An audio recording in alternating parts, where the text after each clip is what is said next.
मी जान्हवी सावंत, सर्व प्रेक्षकांना जय महाराष्ट्र। आणि आता बातम्या पाहूया सविस्तररित्या। बातमी आहे रवींद्र वायकर यांच्या संदर्भात। रवींद्र वायकर यांच्या घरी ईडीच्या पथकाने धाड घातली। जोगेश्वरी भूखंड घोटाळ्या प्रकरणी ईडीने ही धाड घातलेली आहे।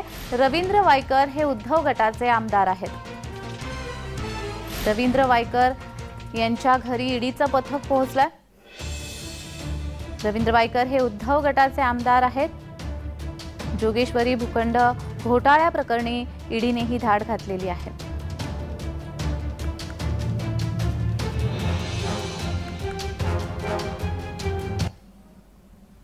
तर वायकर यांच्यावर काय आरोप आहेत पाहूयात। मुंबई पालिकेच्या जागेवर 500 कोटींच्या 5 स्टार हॉटेलचं बांधकाम केल्याचा आरोप वायकर यांच्यावर आहे। मातोश्री स्पोर्ट्स ट्रस्टचा आणि सुप्रीमो बँकवेटच्या नावाने शेकडो कोटींच्या घोटाळ्याचा आरोप देखील त्यांच्या नावावर आहे। पालिकेच्या अखत्यारीत असलेले क्रीडांगण आणि गार्डनच्या जागेवर बांधकाम करण्यात आलंय। तर हॉटेलची किंमत 500 कोटी असल्याचा भाजपा नेत्यांचा दावा आहे।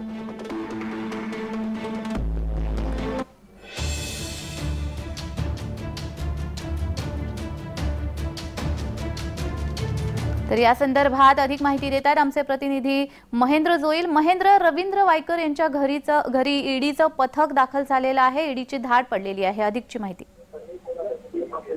जान्हवी, ठाकरे गटातील नेते आणि उद्धव ठाकरेंचे विश्वासू रवींद्र वायकर यांच्या घरी जोगेश्वरी येथील त्यांच्या राहत्या घरी सक्तवसुली संचालय अर्थात ईडीने धाड टाकली आहे। ईडीच्या पथकाने मंगळवारी सकाळी वायकर यांच्या घरावर धाड टाकली। ईडीच्या पथकात 10 ते 12 अधिकारी असल्याची प्राथमिक माहिती आपल्याला मिळते। सकाळी 8:30 सुमारास ईडीचे पथक वायकर यांच्या घरी पोहोचले। त्यानंतर ईडीची गाड्यागर्दी सुरू आहे। वायकरांशी संबंधित 7 ठिकाणावर ईडीची छापेमध्ये सुरू असून यात त्यांच्या भागीदारांचा समावेश असल्याची माहिती आपल्यावरून चौकशी सुरू झाली आहे। जोगेश्वरीतील भूखंड घोटाळ्या प्रकरणी ईडीकडून धाड टाकण्यात आल्यानंतर असं समजते या ईडीला यातील काही पुरावे लागतात का, या अनुषंगाने रवींद्र वायकर यांच्यावर अटकेची कारवाई होणार का, याकडे सर्वांच्या नजरा लागल्या। जी महेंद्र, भाजपही दावा करतंय की जे हॉटेल आहे 500 कोटीची किंमत त्या हॉटेलची असल्याचा दावा भाजपाकडून करण्यात येतो। यामध्ये काही तथ्य आहे का, याबाबत काही माहिती मिळाली आहे का? ज्यांनी भाजप नेते किरीट सोमय्या यांनी रवींद्र वायकर यांच्या आर्थिक व्यवहारांवरती अनेक आरोप केले। उद्धव ठाकरे यांचे विश्वासू रवींद्र वायकर आणि त्यांचे व्यावसायिक संबंध असल्याचे सोमय्या यांनी म्हटले होते। लवकरच पूर्ण जातील असंही त्यांनी या संबंधात सोमय्या यांनी अनेकदा सांगितलं होतं।